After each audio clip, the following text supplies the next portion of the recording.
Welcome to Kenton's videos. Enjoy the video. You start by locking in scale and style so every slide feels intentional. Set the master slide and layout variants first. This saves time and enforces consistency.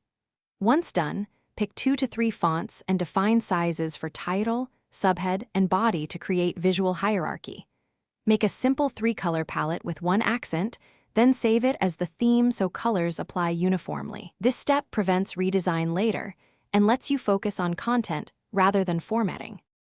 You now assemble slides with deliberate structure.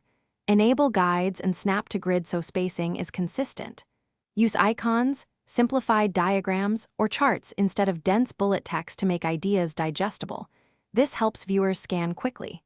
Once content is placed, apply subtle animations sparingly, short durations, and single entrances to guide attention without distraction. Make sure to preview transitions in sequence so pacing flows. Adjusting timing by small increments creates a more professional rhythm that keeps your audience engaged.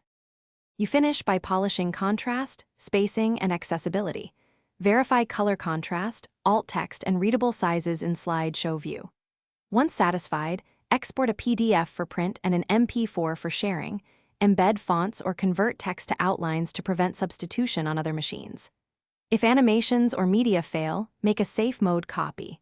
Remove complex transitions, relink media, and replace problematic fonts. This quick trimmed version ensures reliable playback and gives you a Thanks for watching. Consider subscribing if we helped you.